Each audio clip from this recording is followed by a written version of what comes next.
अस्सलाम वालेकुम। आज हम बात करेंगे कॉलम्स लॉ की, जो कि फिज़िक्स सेकंड ईयर का पहला टॉपिक है। कॉलम्स का लॉ बेसिकली है क्या? चार्ल्स कॉलम्स ने 1784 में कॉलम्स लॉ पेश किया। उसकी स्टेटमेंट क्या है? The force is directly proportional to the magnitude of the charges and inversely proportional to the square of the distance between them. तो इसके रिलेटेड ही हम देखते हैं।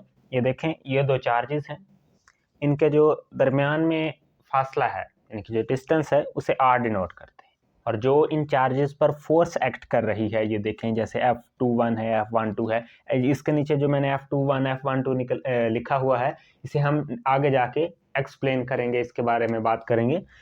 तो जो फोर्स इस पे एक्ट हो रही है वो म्यूचुअल फोर्स है, ठीक है। म्यूचुअल फोर्स यानी कि force act on mutual force basically होती क्या है? Force act on one charge is equal to force act on another charge in magnitude but ना ऑपोजिट इन डायरेक्शन। यानी कि जो एक चार्ज पे फोर्स एक्ट हो रही है वो दूसरे चार्ज पे फोर्स एक्ट होने वाली फोर्स के इक्वल होती है मैग्नीट्यूड में, लेकिन डायरेक्शन उसकी मुख्तलिफ होती है। तो चलें शुरू करते हैं। इसकी स्टेटमेंट को लेके ही हम इसकी इक्वेशंस बनाएंगे। फर्स्ट इक्वेशन क्या बनेगी? Force is directly proportional to the magnitude of the charges.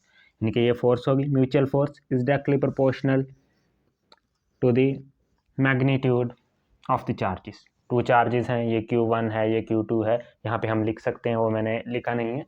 Q1 है, Q2 है, ये directly proportional to the magnitude of the charges. Second उसने क्या कहा है? Is inversely proportional to the square of the distance.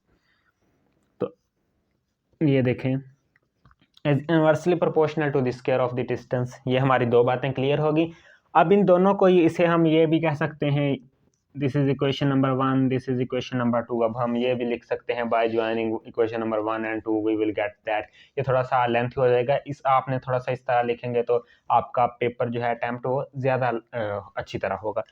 तो यहाँ पे हम लिखेंगे F is proportional to Q1 Q2 over R square. ये हमारा बन गया। तो अब हमने यहाँ पर प्रोपोर्शनैलिटी कांस्टेंट, यहाँ पे इलेक्ट्रोस्टैटिक है कांस्टेंट के हमने लेना है यहाँ पर। तो हमारे पास आ जाता है जी F इज इक्वल टू के Q1 Q2 over R square. इसमें जो है F वो म्यूचुअल फोर्स है, के जो है वो इलेक्ट्रोस्टैटिक कांस्टेंट है, जो चार्ज Q1 और Q2 है वो हमारे पास ये जो मौजूद हैं वो चार्जेस हैं, और जो R है वो हमारे पास डिस्टेंस है। अब हम बात करते हैं के की वैल्यू की। के की वैल्यू जो है वो मीडियम पर डिपेंड होती है, इलेक्ट्रोस्टैटिक कांस्टेंट है, इसकी वैल्यू मीडियम पर डिपेंड होती है। तो सबसे पहले हम देखेंगे कि जब फ्री स्पेस हो, मीडियम यानी कि ना हो, फ्री स्पेस हो, तो तब के की वैल्यू क्या होगी। तो यहाँ से हम रेज करते हैं, यहाँ पर हम के की वैल्यू देखते हैं कि के की वैल्यू क्या होगी। जब फ्री स्पेस होगी तो के की वैल्यू हमारे पास है वो जो होगी के इज इक्वल टू 1/4πε0। अब एप्सिलॉन क्या है? प्रिमिटिविटी ऑफ फ्री स्पेस। अब यहाँ पर मैं आपको दो बातें बताता चलूँ। प्रिमिटिविटी ऑफ फ्री स्पेस जो है वो एप्सिलॉन है, और जो प्रिमिटिविटी ऑफ मीडियम है वो एप्सिलॉन आर है। इन दोनों बातों को आपने ख्याल रखना है। एप्सिलॉन की अब वैल्यू की बात कर लेते हैं।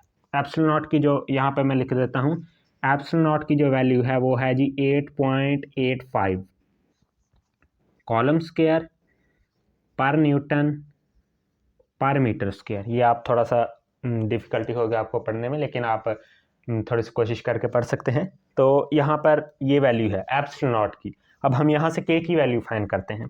तो के हमारे पास आ जाएगा 1/4।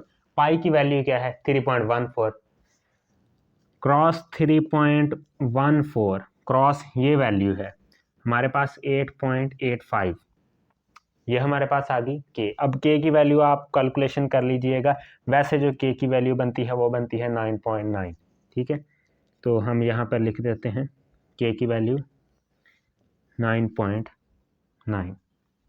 अब के जो यूनिट बनते हैं वो बनते हैं न्यूटन पर मीटर स्क्वायर पर कॉलम स्क्वायर। ये हमारे पास बन जाते हैं के की वैल्यू के न्यूटन। अब हम बात करते हैं प्रिमिटिविटी ऑफ फ्री स्पेस है, तो प्रिमिटिविटी ऑफ फ्री स्पेस में हमारे पास फोर्स की वैल्यू क्या बनेगी। तो यहाँ से हम रेज कर लेते हैं, प्रिमिटिविटी ऑफ फ्री स्पेस में हमारे पास क्या वैल्यू बनेगी। तो जैसे कि हमने कहा है F इज इक्वल टू के Q1 Q2 over R square.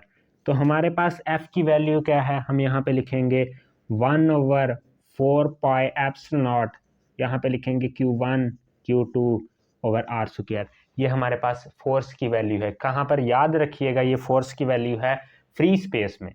जब हम मीडियम, जैसा कि हमने लेक्चर के स्टार्ट में कहा था कि ये इलेक्ट्रोस्टैटिक फोर्स है वो म्यूचुअल फोर्स है। तो अब हम देखते हैं, ये देखें जो Q1 चार्ज Q2 पर फोर्स एक्सर्ट कर रहा है वो हमने F21 उसे रिप्रेजेंट किया है, और जो Q2 चार्ज Q1 पर एक्सर्ट कर रहा है उसे हमने F12, यहाँ पे ये देखें F12 हमने एक्सर्ट किया। ये जो डिस्टेंस है बिटवीन द चार्जेस ये आर है। तो म्यूचुअल फोर्स है, म्यूचुअल फोर्स का जैसा कि मैंने आपको बताया कि म्यूचुअल फोर्स जो है वो मैग्नीट्यूड में सेम होती हैं लेकिन डायरेक्शन में ऑपोजिट होती हैं। तो डायरेक्शन के लिए हम यूनिट वेक्टर से उसे रिप्रेजेंट करते हैं। तो ये देखें F12 हमारे पास किसके इक्वल होगा, F12 हमारे पास इक्वल होगा K Q1 Q2 over R square. अब हमने यूनिट वेक्टर लिखना है। यूनिट वेक्टर इसका क्या आना है, यूनिट वेक्टर इसका आना है R12, ठीक है, ये हमारे पास आना है, इसके डायरेक्शन को रिप्रेजेंट कर रहा है। इसी तरह हमने ये लिखना है F21 का K is equal to Q1 Q2 over R square, ये यूनिट वेक्टर। तो हमने म्यूचुअल फोर्स का होता है कि वो मैग्नीट्यूड में इक्वल होती हैं बट डायरेक्शन में अपोजिट होती हैं। तो इसी तरह ये देखें R12 जो है इसका यूनिट वेक्टर है जो डायरेक्शन का, वो अपोजिट होगा R21 के। तो अब हम इसमें पुट करते हैं, ये देखें हमारे पास है F12 हमारे पास है K Q1 Q2 over R square, और यहाँ पे हमारे पास है R12। तो ये देखें अब हमने यहाँ से हम ये भी लिख सकते हैं equation number 3, getting the value of R12 in equation number 3। इसकी वैल्यू अब हम यहाँ से लेंगे तो इससे रिप्लेसमेंट कर देंगे इससे। तो अब हमारे पास आ जाएगा K Q1 Q2 over R square. ये जो नेगेटिव साइन है ये हम शुरू में लगा देते हैं, ये नेगेटिव साइन हमने शुरू में लगा लिया, ये हमारे पास आ गया। अब ये देखें आप गौर से, नेगेटिव साइन को छोड़ के बाकी इस इक्वेशन को गौर से देखें तो ये इक्वेशन और ये इक्वेशन जो है ये सेम है, ये इक्वेशन और ये इक्वेशन सेम है। तो अब हम लिखेंगे यानी कि force act on the charge 1 2 जो है वो हमारे पास किसके इक्वल होगा, फोर्स ऑन चार्ज 2 1, लेकिन ऑपोजिट डायरेक्शन में होगा, जो जो उसकी डायरेक्शन है वो ऑपोजिट होगी। तो इसी तरह अब हम देखते हैं कि फोर्स जो है वो मीडियम में क्या होती है, ये हम अभी हमने फ्री स्पेस में सारी की। तो अब हम देखते हैं फोर्स इन अ मीडियम। तो फोर्स इन अ मीडियम के लिए क्या है, अगर फोर्स में जो है वो इंसुलेटर होगा, मीडियम अगर उसका इंसुलेटर होगा तो वो डाई इलेक्ट्रिक होगा, और अगर मीडियम जो है वो डाई इलेक्ट्रिक होता है तो इलेक्ट्रोस्टैटिक फोर्स रिड्यूस होती है, यानी कि फ्री स्पेस से कम होगी फोर्स। जब डाई इलेक्ट्रिक होगा मीडियम तो फ्री स्पेस से कम होगी इलेक्ट्रोस्टैटिक फोर्स। तो अभी हम देखते हैं, इसे हम कह देते हैं F0, क्योंकि जो फ्री स्पेस वाली थी उसे हम F कह देते हैं, इसे हम F0 कह देते हैं।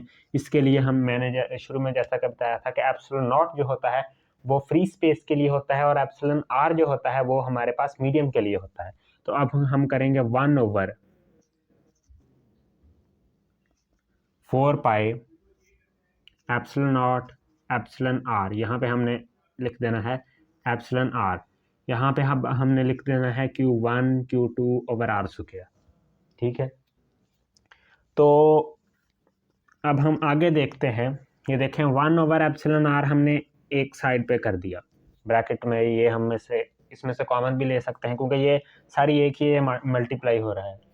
तो अब हमने इसको एक साइड पे कर दिया तो हमारे पास आ गया 1/4 epsilon naught Q1 Q2 over R square. ये है formula of permittivity for electrostatic force in free space के लिए। तो अब हमारे पास F0 आ जाएगा 1/एप्सिलॉन R, और यहाँ पे हमारे पास आ जाएगा फोर्स जो है फ्री स्पेस के लिए जो इलेक्ट्रोस्टैटिक फोर्स है। तो अब हम एक सिंपल ये भी कह सकते हैं कि जो फोर्स है मीडियम, जो इलेक्ट्रोस्टैटिक फोर्स है मीडियम में, उसके लिए हमने सिर्फ मीडियम की यानी कि रिलेटिव परमिटिविटी ऑफ मीडियम लेना है और साथ में हमने फोर्स लेनी है। तो यहाँ पर हम रिलेटिव परमिटिविटी अगर हमें मालूम ना हो तो हम इसे कैसे करेंगे, इसे हम एप्सिलॉन आर जो है इसे हम इस साइड पे ले आते हैं। तो हमारे पास आ गया G F naught epsilon R is equal to F. तो यहाँ पर एप्सिलॉन आर हमारे पास रहेगा तो हमारे पास आ गया G F over epsilon R.